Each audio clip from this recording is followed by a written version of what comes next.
Sir Sri Lanka, soyez bénis. Voilà, aujourd'hui nous parlons du pouvoir de notre langue. Vous savez, la langue est un instrument très utile.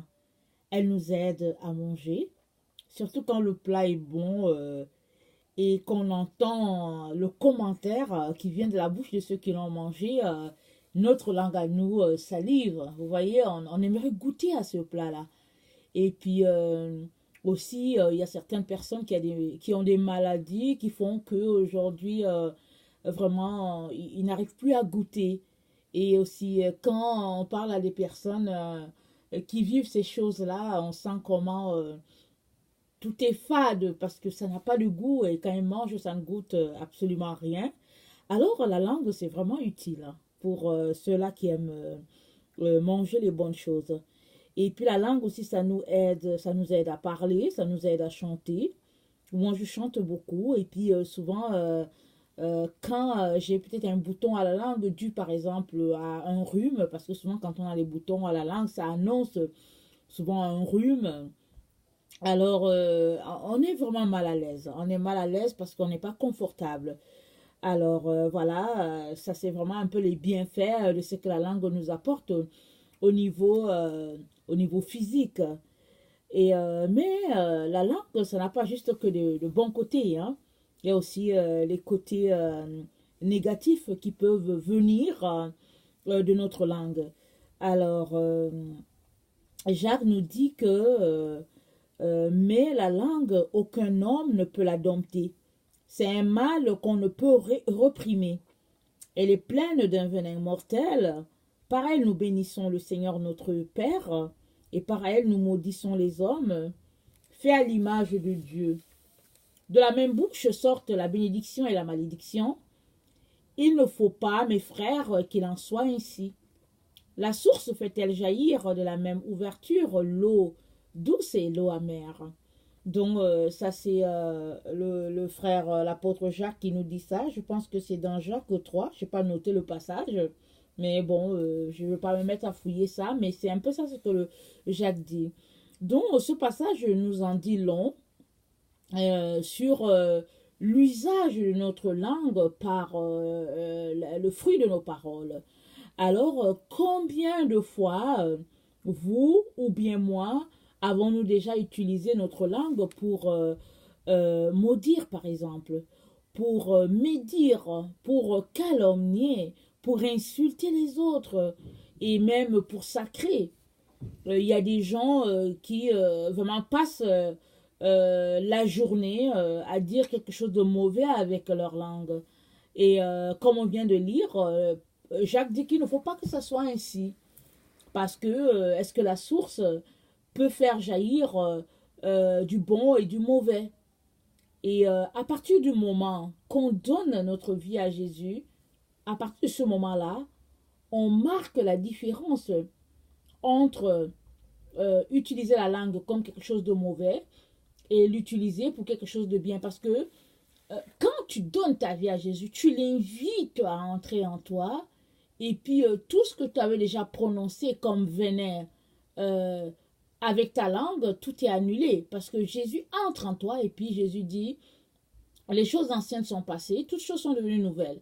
Donc, à partir du moment que Jésus est en toi, tout est nouveau en toi. Tu ne devrais plus vivre comme tu avais une manière de vivre par le passé. Tu ne devrais plus, par exemple, utiliser ta langue pour calomnier les gens. Tu ne devrais pas l'utiliser pour insulter les gens. Alors, il est très important que nous puissions nous arrêter en tant qu'enfants de Dieu et savoir est-ce que nous utilisons notre langue pour de bonnes choses ou bien nous utilisons tout simplement notre langue pour produire tout ce qui est venin. Il y a plusieurs personnes aujourd'hui qui portent sur leur vie les marques de la langue de leurs parents. Vous savez, il y a des parents qui passent leur vie à insulter les enfants. C'est tout. Il y a des parties dans le monde où, pour appeler l'enfant, on l'appelle avec un nom péjoratif. On dit, hey, espèce de bête, viens ici. Ou bien, il y a des parents, moi j'en ai déjà entendu, qui disent, cet enfant-là, il est trop bête. Il n'est qu'un bête. Et ils disent vraiment des choses terribles sur les enfants. Et n'oublions pas, Dieu nous a donné le pouvoir sur ces enfants-là. Et il nous a établis comme des parents, comme des responsables, comme des personnes qui peuvent encadrer ces enfants-là. C'est-à-dire que Dieu t'a fait confiance et il t'a confié ses enfants. Vous savez, les enfants que nous avons, ce n'est pas nos enfants. Hein. Quand bien même nous aurons prié pour dire Seigneur, donne-moi un garçon, et qu'il nous a donné un garçon, et le garçon n'est pas notre propriété. C'est la propriété de Dieu. Et Dieu te l'a juste prêté pour un certain temps pour que tu puisses l'éduquer. Parce que cet enfant-là, à un moment donné, va partir. Maintenant, si tu dis que non, c'est ta propriété et que quand bien vient le moment de partir, tu ne veux pas laisser partir l'enfant, mais que tu passes ton temps à taper sur l'enfant comme un tambour avec les paroles de ta bouche, il est vraiment temps que tu t'arrêtes et que tu puisses réfléchir à ton rôle en tant que parent. Parce que tu es parent pour aimer, pour éduquer, pour encadrer, mais tu n'es pas parent pour maudire ou bien médire. Donc, il y a des personnes, oui, qui portent sur leur vie les traces de la malédiction de leurs parents. Mais la Bible dit que la malédiction maldite, ça ne profite pas. Parce que, regardez, exemple, quelqu'un qui a donné sa vie à Jésus, qui a décidé qu'il va suivre Jésus, et puis bon, son père ou sa mère décide de le maudire. Ça ne va pas marcher sur la personne. Pourquoi? Parce qu'au fait, elle a juste suivi ce qu'elle est venue faire sur la terre. Je suppose qu'elle est née dans une famille animiste et que, bon, un jour, elle a été illuminée, elle a donné sa vie à Jésus.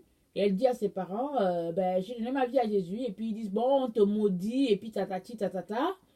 Ça ne va pas marcher sur la personne.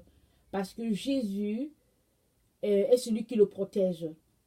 Et Jésus veille à ce que sa vie soit comme lui, Jésus, il a décidé. Maintenant, nous avons le choix de croire aux paroles que les parents disent ou bien aux paroles de Jésus. Parce que si tu as donné ta vie à Jésus et que Jésus dit que la malédiction vraiment gratuite ne profite pas, et que toi, par exemple, tu t'assois, tu dis, oh, mes parents m'ont maudit, mes parents m'ont maudit, mes parents m'ont maudit, tu vas juste faire venir la parole que tes parents ont dite sur toi, tu vas la faire arriver. Mais si tes parents ont dit des paroles méchantes sur toi et que toi tu dis, bon, Seigneur, bénis-les, et en retour, tu ne fais que dire, je suis béni de l'Éternel, je suis la prunelle de l'œil de l'Éternel, c'est l'Éternel qui me protège, tu ne fais que confesser ces paroles-là tous les jours, tout ce que les autres disent, ça ne va rien te faire. Au contraire, ta parole va juste annuler ce qu'elles sont en train de dire et ta parole va faire que Dieu va mettre sur leur chemin des personnes, des anges qui vont les aider à comprendre qu'au fait, c'est eux qui sont dans le fond et puis c'est toi qui es dans la vérité. Et j'avais un témoignage de quelqu'un qui était musulman, qui a donné sa vie à Jésus. Et quand son père l'a su, non seulement son père l'a maudit, il a dit des paroles vraiment grossières et puis toutes sortes de paroles appelant sur cette personne la mort. Mais le père aussi a pris tout ce qu'il avait comme bâton à ses côtés et puis il a vraiment brutalisé la personne. Et puis le père a vraiment, la personne était blessée profondément. Et donc, et puis le père était sur le point de tuer l'enfant. Il était sur le point de tuer son enfant quand Jésus lui a apparu. Et quand Jésus lui a apparu, non, le père était tout simplement renversé. Parce qu'il venait de se rendre compte que c'était son enfant qui lui disait la vérité. Son enfant lui disait, papa, j'ai rencontré Jésus, j'ai rencontré le Messie. Et le père a trouvé que c'était une hérésie. Et il a mis toutes sortes de malédictions sur l'enfant. Et puis, l'enfant a vécu beaucoup de sévices. Et là, au fait, Dieu a intervenu pour que l'enfant ne puisse pas mourir, mais que toute la famille puisse être convertie. Donc ça, c'est un exemple vraiment extraordinaire, mais ce n'est pas tous les exemples de paroles dures venant de la part des pères qui finissent comme ça. Il y en a souvent que, oui, tes parents te disent des paroles vraiment très, très dures, mais le Seigneur Jésus t'apporte consolation, réconfort, et ce temps-là, ça dure que les parents puissent, par exemple, se rendre compte que tu es dans la vérité. Et pendant ce temps-là, toi, tu ne devras pas les maudire. Toi, tu ne devras pas en retour dire des choses vraiment difficiles sur tes parents. Tu devais juste prier, pleurer, oui, mais prier pour que Dieu puisse intervenir et que Dieu puisse faire quelque chose. Donc, vraiment, il est très important pour nous, parents, de faire très attention aux paroles que nous prononçons sur nos enfants. Nous devrions à chaque jour bénir nos enfants. Vraiment, c'est très important. Quand bien même l'enfant poserait des actes qui nous blessent, nous, les parents, nous sommes faits pour bénir. Moi, chaque jour, avant que les enfants sortent de la maison, je les bénis au nom de Jésus. Et parce que c'est important. C'est très important que les enfants soient bénis. Ils savent qu'ils ont déjà la bénédiction de Jésus. Ils savent que leurs parents les aiment. Mais c'est important pour l'enfant de recevoir cette parole de bénédiction-là à chaque jour. Ça, c'est très important. Et il y a des endroits où, sur la terre où les parents bénissent les enfants. Quand ils savent, par exemple, que bon, leur temps de partir est là, et puis ils vont dire à l'enfant, il faut venir, je vais te bénir. Je vais te donner la bénédiction. On a cet exemple-là avec Jacob. Jacob et puis ses deux enfants, Ésaü et puis... non, pas Jacob, Isaac, pardon. Isaac et puis ses deux enfants, Jacob et Ésaü. Quand Isaac avait vu qu'il était vieux, que sa vue ne donnait plus grand-chose, ça avait vraiment beaucoup faibli, il a dit à Ésaü, écoute, donne-moi un bon gibier là, fais-moi à manger et puis je vais te bénir. Ésaü était le premier. Et puis Isaac voulait le bénir. Isaac voulait le bénir, mais Rebecca avait vu que Ésaü aimait s'asseoir avec les gens du pays qui se vautraient dans le péché, alors que Jacob aimait rester à la maison à côté des parents, écouter l'instruction et tout. Et Rebecca avait vu que la bénédiction serait dilapidée. Elle serait complètement gaspillée si c'était Ésaü qui héritait de Isaac et puis de Abraham. N'oublions pas que Abraham, c'était le grand-père, et puis Isaac a hérité d'Abraham. Alors, Rebecca a préservé cette bénédiction-là. Elle a dit à Jacob, allez, viens ici, va tuer le mouton, et puis voilà, on va faire ceci, on va faire ce coup-là. Et puis Jacob a dit, mais maman, si papa se rend compte, au lieu que j'ai la bénédiction, il va plutôt me maudire. Et puis Rebecca a dit que non, que ça retombe sur moi. Fais-moi confiance, ça va marcher. Et effectivement, ça avait marché. Et Jacob avait pris la bénédiction. Et quand Ésaü est venu, on sait tous ce que ça a donné. Après, les deux frères ont dû être séparés. Mais ici, c'est un exemple d'un père qui voulait mourir, qui a dit, viens, je vais te donner la bénédiction. Et nous savons tous qu'une parole prononcée par un père à des moments où il doit partir, c'est une parole qui demeure, c'est une parole qui se réalise. Alors, quand de notre vivant, pardon, il est important que nous bénissions les enfants. Il est tellement important que les enfants sachent que, oh, papa m'aime, maman m'aime, et que s'il y a quelque chose, je vais toujours aller voir mon père, je vais toujours aller voir ma mère, je vais trouver une solution. Et moi, j'aime ça beaucoup, vraiment pouvoir apporter une certaine consolation, une certaine oreille à mes enfants, parce que mes enfants, ils sont toujours prompts à dire, je vais aller voir maman, parce que maman, elle a une solution, maman est là, et ça me fait chaud au cœur. Et souvent, je n'ai pas de solution, mais il faut que la solution sorte. Hein. Je dis au Seigneur, ah, il faut trouver une solution.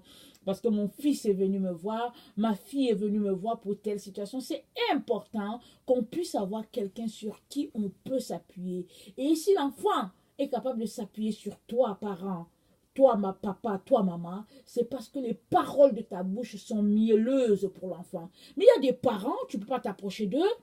Dès que tu viens, ils t'ont déjà dit A, B, C, et puis tout est négatif. Et tu t'en vas, tout simplement, c'est fini.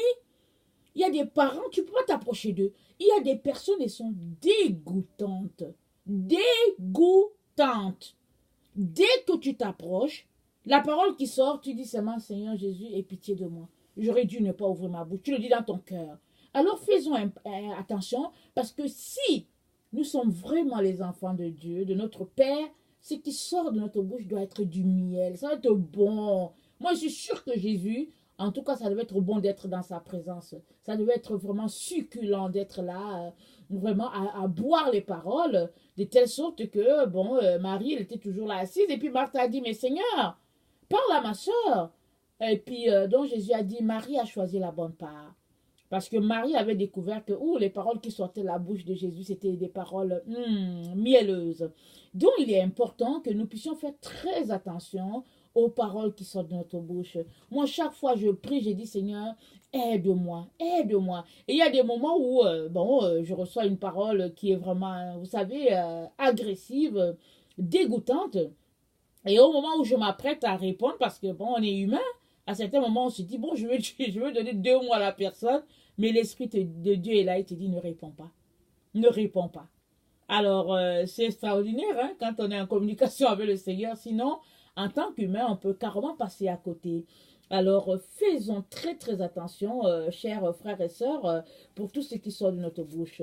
Dans Proverbe 18, le verset 21, il est dit, la mort et la vie sont au pouvoir de la langue. Quiconque l'aime en mangera le fruit. Waouh! Alors, moi, ça, c'est un passage que j'aime beaucoup. C'est un passage qui a été salutaire dans ma vie. Vous savez, il y a souvent des moments très difficiles hein, dans la vie où on ne sait pas où tourner la tête. On se dit, bon, est-ce que je vais crever demain? Est-ce que j'aurai le temps de passer la nuit? Et demain, j'aurai crevé, Seigneur, peut-être. Mais à ces moments difficiles-là, j'ai connu des moments difficiles dans ma vie, vraiment très difficiles. Et je bénis le Seigneur pour la grâce qu'il m'a donnée de pouvoir toujours m'approcher de lui. Ça, c'est très important, vous savez. Souvent, on vit tellement de choses que les choses nous rapprochent de Dieu, ce qu'on vit nous rapproche de Dieu, ou bien ça nous en éloigne. Et moi, j'ai tellement vécu des choses difficiles que j'ai appris à ne pas m'appuyer sur les hommes, mais à m'appuyer sur Jésus. Souvent, dans une situation, la situation est tellement sérieuse que je regarde autour et puis je dis, bon, en tout cas, c'est mieux que j'aille parler à Jésus. Jésus va bien m'entendre, il va me comprendre. Et puis, même si la solution, elle ne vient pas tout de suite, moi, je préfère parler à Jésus. Et puis, Jésus va prendre le temps pour me répondre. Et je préfère. C'est vrai que quand je viens avec ma situation devant Jésus, j'aimerais qu'il réponde tout de suite. Mais souvent, ça n'a pas toujours été comme ça avec Jésus. Souvent, ça a pris plus de temps. Et il a souvent traité le problème, mais il a aussi traité autre chose. Et puis, ça a donné une situation extraordinaire. Alors, dans ces moments difficiles-là, le Seigneur m'a dit, la mort et la vie sont au pouvoir de la langue. C'est dans ton pouvoir, Ursule. Alors, si tu aimes la vie, tu confesseras la vie. Et puis, si tu aimes la mort, ben, c'est la mort qui te surprendra. Alors, c'est comme ça que j'ai appris à confesser la vie à tous les jours. C'est comme ça que j'ai appris à confesser ce que je voulais que la chose soit. Alors, en confessant, j'ai apporté à l'existence les choses dans ma vie que je voulais. Et aujourd'hui, par exemple, il y a certaines choses dans ma vie que je sais clairement que c'est parce qu'il y a eu confession et que la chose a pu s'aligner selon ce que Dieu avait dit. Et mais ça, cette partie-là, je le sais, depuis à peu près peut-être 5 ans, l'influence de ça. Mais j'ai grandi dans un environnement évangélique. On m'a toujours dit qu'il faut marcher par la foi. Mais souvent, on ne sait pas. Au fait, c'est que la foi est. On est jeune, on se dit, la foi, je crois, et puis c'est la foi. Non! Oui, excusez-moi. Oui, si tu crois, c'est une bonne chose. La Bible dit, tu crois qu'il y a un Dieu, tu fais bien. Les démons aussi en croient, et puis ils tremblent. C'est ça que ça dit dans la Bible. Alors, quelle est l'action qui est prise par les démons? C'est qu'ils croient qu'il y a un Dieu, et ils tremblent au jour où ils vont se tenir devant lui. Ils tremblent. Mais si toi, tu as la foi, et que tu crois qu'il y a un Dieu, alors tu dois aussi poser une action qui prouve qu'il y a un Dieu pour toi. Donc ça, c'est très important. Mais ce qui arrive souvent, c'est que les enfants de Dieu, on croit qu'il y a un Dieu, on a la foi, mais la suite ne suit pas. Exemple, quelqu'un vient cogner à ta porte et la personne te dit que elle a un problème de loyer et que si dans 2 jours elle ne paye pas son loyer, on va la mettre dehors. Exemple, ok? Alors, toi, tu es un enfant de Dieu. D'abord, tu vas te demander, mais est-ce que c'est vrai ou bien est-ce que c'est un charlatan? Est-ce que c'est quelqu'un qui veut me soutirer de l'argent?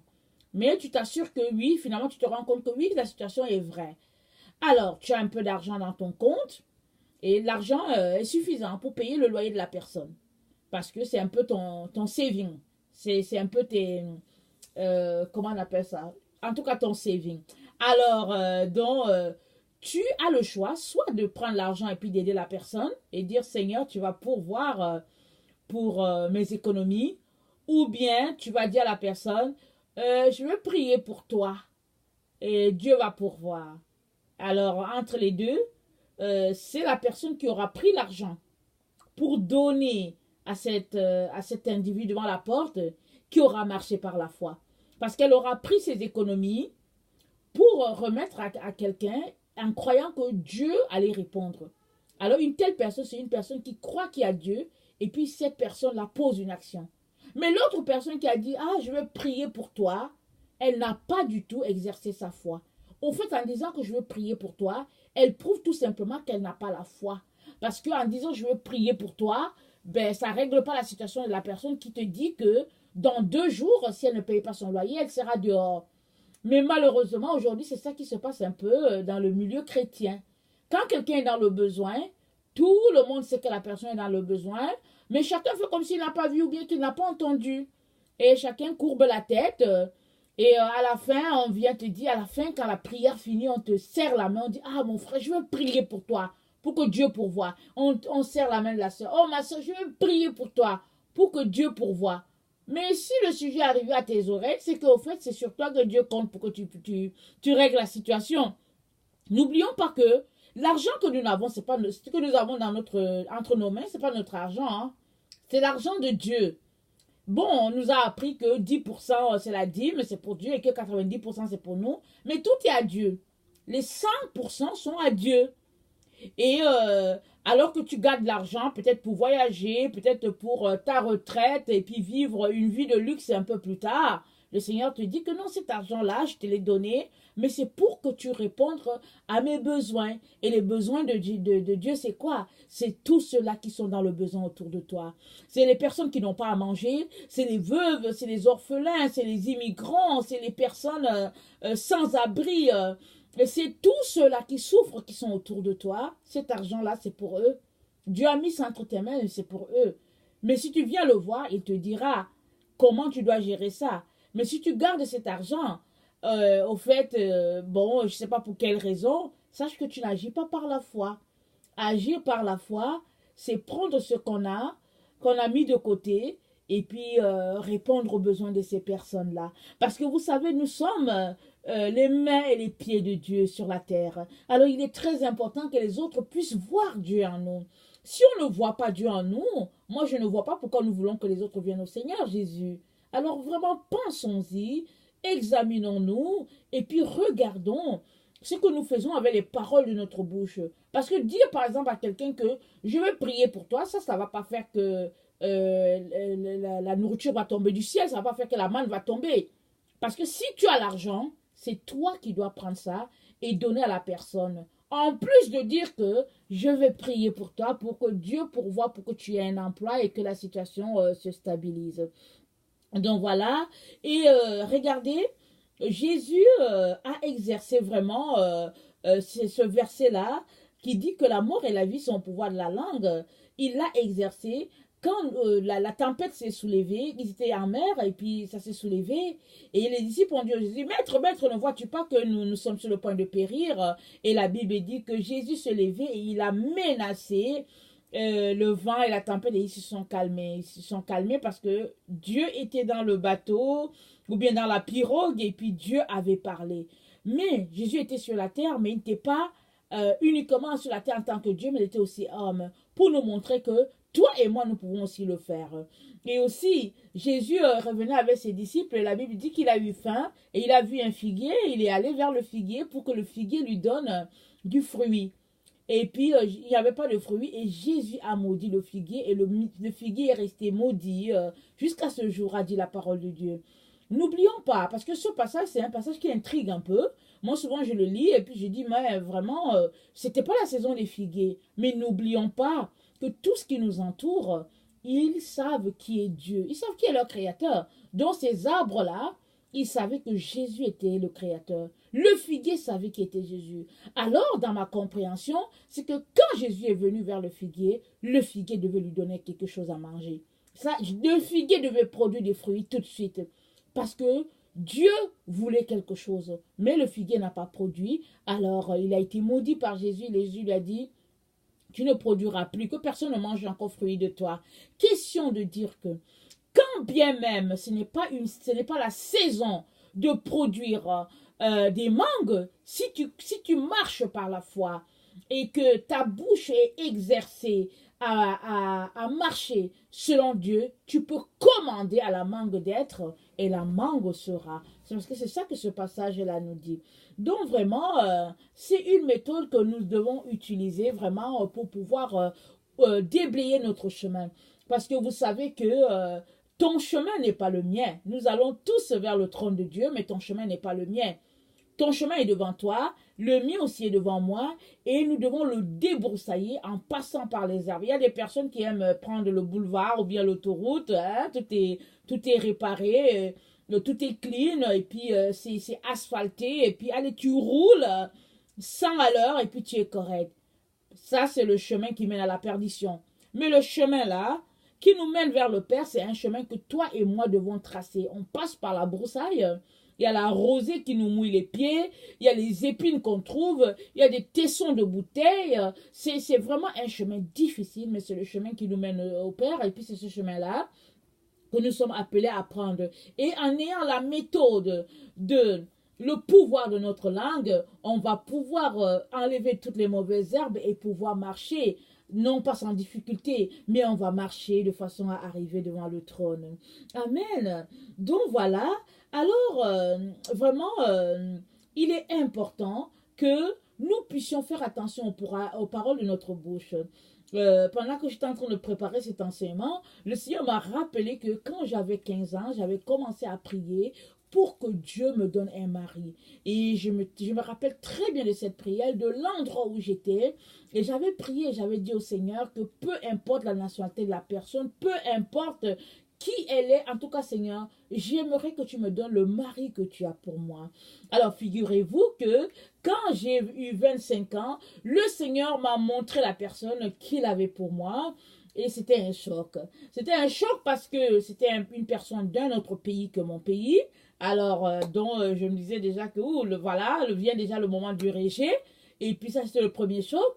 Et le deuxième choc vient du fait que j'étais amoureuse de Jésus. C'est dans une période de ma vie où vraiment Jésus et moi, c'était le grand amour. Je venais d'expérimenter le baptême du Saint-Esprit. Alors, vous savez, hein, on est un peu la tête à l'envers et puis tout est beau et puis bon, voilà.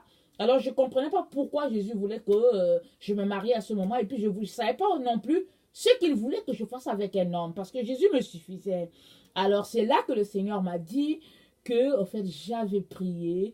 Quand j'avais 15 ans, il m'a dit, tu as prié et voilà la réponse à ta prière. Donc, question de nous dire que, en fait, chaque fois qu'on ouvre la bouche pour confesser quelque chose, alors la chose va s'accomplir. Parce que Dieu dit que si vous avez demandé quelque chose, croyez que vous l'avez reçu et vous le verrez s'accomplir. Alors, le pouvoir que Dieu nous a donné, c'est un pouvoir créatif. Parce que la Bible dit que Dieu a dit que la lumière soit et la lumière fut. Et Dieu a construit le monde comme ça. Parce que Dieu a parlé et la chose est venue à l'existence. Et Dieu nous appelle tous à nous comporter comme ça parce que Dieu c'est notre Père. Alors si Dieu est notre Père et qu'il dit et la chose arrive, il en est de même nous ses enfants. Même si on ne réalise pas tout le mouvement qui se passe dans le monde spirituel, la chose arrive s'il vous plaît. Alors c'est pourquoi il est très important que nous fassions attention aux paroles qui sortent de notre bouche. Parce que dès que nous prononçons la parole, alors la parole se met à s'exécuter. Parce que vous savez quoi? L'enfant de Dieu a parlé, celui-là que Dieu a établi sur la terre comme autorité sur toutes les choses sur la terre a parlé. N'oubliez pas, Dieu a donné l'autorité à Adam et Ève, même si ils l'ont donné à Satan, Dieu l'a donné à Adam et Ève. Et aujourd'hui que nous sommes en Jésus, l'autorité nous a été gagnée de nouveau par notre Seigneur Jésus et l'autorité entre nos mains. Nous devons faire très très attention, mes frères et mes sœurs, à ce qui sort de notre bouche. Alors, est-ce que c'est un mensonge? Est-ce que c'est une vérité? Est-ce que ce que nous disons est vraiment une parole qui vient de la part de Dieu? Ou bien est-ce que c'est vraiment quelque chose qui vient de l'ennemi? Alors, faisons très très attention et apprenons à nos enfants à marcher dans la vérité selon la parole de notre bouche. Parce que la Bible dit que le oui en Jésus, il est toujours oui. Et il n'y a jamais de non en lui. Et Jésus, quand il dit quelque chose, cette chose-là est, et puis elle finit par arriver. Parce qu'il prend son temps pour répondre. Et Jésus ne répondait pas n'importe comment. Devant le procès, le procès devant Pilate, il y a des questions que Pilate a posées, Jésus n'a pas répondu. Pilate a dit, tu ne réponds pas. Est-ce que tu ne sais pas que j'ai le pouvoir de te condamner ou de te relâcher? Jésus lui a dit, tu n'as aucun pouvoir sur moi. Si ce n'est le pouvoir qui t'a été donné. Est-ce que Jésus ne voulait pas répondre à Pilate par mépris? Non. Jésus a certainement trouvé que c'était mieux qu'il ne dise rien. Peut-être, en tout cas, il connaît les raisons, mais Jésus a choisi de ne pas parler à ce moment-là. Alors, il est très important que nous puissions savoir quand parler et quand ne pas parler. Et si nous devons parler, qu'est-ce que nous devons dire et qu'est-ce que nous ne devons pas dire? Alors, très, très important, faisons attention au pouvoir de nos paroles, parce que notre langue, elle est vraiment une bombe extraordinaire que Dieu a mis entre nous, entre nos dents. Il a mis ça, et puis c'est un petit membre, dit la parole, mais ça peut faire beaucoup de dégâts, comme ça peut faire des miracles extraordinaires. À nous de choisir. Alors, j'aimerais finir en lisant le proverbe 12 et 18, et puis le psaume 34, le verset 13. Je vais commencer par le psaume 34, le verset 13. Ça dit ceci. Quel est l'homme qui aime la vie, qui désire la prolonger pour jouir du bonheur? Préserve ta langue du mal et tes lèvres des paroles trompeuses. Alors, si tu aimes la vie, préserve ta langue du mal et tes lèvres des paroles trompeuses, dit la parole de Dieu. Et dans Proverbe 12, le verset 18, ça dit ceci. Tel qui parle légèrement blesse comme un glaive, mais la langue des sages apporte la guérison. Alors, chers frères, chères sœurs, soyons des personnes avec des paroles mielleuses qui sortent de notre bouche. Quand quelqu'un nous appelle, ne lui disons pas comme certaines personnes aiment faire, ah mais c'est bien fait pour toi. Et puis on raccroche, on dit, oh c'est bien fait pour lui, oh c'est bien, correct, c'est correct. Non, non, non, non, un enfant de Dieu ne se comporte pas comme ça. Quand quelqu'un t'appelle, vraiment, soit pour la personne une mère, un père, et des paroles douces dans la bouche, réconforte la personne, console-la, et que la personne puisse sentir combien tu l'embrasses. Ça, c'est important. Moi, vous savez, il y a des moments où je viens devant le Seigneur, oh, ébranlé, et puis, oh, je sens les paroles de Jésus me parler à l'oreille, et ses bras m'entourer, me réconforter, vraiment dans ses bras, toujours dans ses bras. C'est vraiment du réconfort. C'est comme ça que nous devons être. Si quelqu'un vient à nous, que nos bras soient là pour le réconforter, que les paroles qui sortent soient des paroles vraiment, vraiment douces, de telle sorte que quand la personne repart, elle est chargée à bloc. Moi, il y a quelqu'un qui nous avait dit, mon mari et moi, vraiment, quand nous venons chez vous, nous sommes toujours encouragés parce que nous sortons boostés. Nous nous sentons tellement encouragés de venir. Alors, mon mari et moi, ça nous a fait du bien de savoir que, ok, Seigneur, merci, tu nous as placés là, dans ce coin du monde, pour pouvoir apporter un peu de réconfort à quiconque en a besoin. Alors, Seigneur, aide-nous à être ce réconfort-là à tout moment. Parce que vous savez qu'on est des humains. Il y a des périodes où on est épuisé soi-même. Mais peu importe la période où on est épuisé, il faut qu'on ait toujours des paroles douces pour les autres, pour nos enfants, pour tous ceux-là qui nous entourent. Donc voilà, j'aimerais, avant de partir, nous rappeler que Jésus arrive bientôt. Et ne négligeons pas cette information. Ne prenons pas toutes les choses comme si vraiment c'était la routine et puis c'est tout ce qu'on entend. Mais cette parole est vraie parce que ça va se passer soudainement. Soudainement, on verra tout simplement que les choses, que Apocalypse est en train de se déballer devant nos yeux et puis on risque de se retrouver à courir ça et là. Mais c'est pas ça que Jésus veut pour nous. Jésus veut qu'on soit calme, serein et tranquille en préparant son retour. Vraiment, regardons, quand on va en voyage, on apprête tout, hein, c'est ça, on essaie de voir qu'est-ce qu'il faut jeter, qu'est-ce qu'il faut laver et tout, qu'est-ce qu'il faut mettre dans le sac. Faisons ça, trions, et puis jetons ce qu'il y a à jeter, et puis gardons les choses qui sont précieuses, et puis vraiment ne stockons pas, mais gardons spirituellement le dépôt, ce que Jésus nous a laissé, jusqu'à ce qu'il vienne. Et puis, si toi, tu ne connais pas Jésus, je vais tout simplement te dire que Jésus, c'est le chemin, c'est le pont entre Dieu et les hommes. J'aimerais t'inviter à aller voir Dieu, à lui demander si c'est vraiment ça la vérité, et Dieu va te parler, il va te répondre. Parce que l'éternité, c'est vraiment quelque chose d'extraordinaire si nous la passons dans la présence de Dieu. Mais c'est quelque chose de terrible si nous devions le passer séparé de Dieu. Et j'aimerais t'encourager, toi qui m'écoutes, à soupirer à une éternité dans la présence de Dieu. Et ça se passe par Jésus-Christ. Alors n'hésite pas, ne sois pas choqué par ces paroles que tu entends. Viens vérifier auprès de Dieu si c'est vrai et Dieu va t'éclairer. Donc voilà, soyez bénis et soyez réconfortés. N'oubliez pas, utilisez votre langue pour faire du bien. Merci.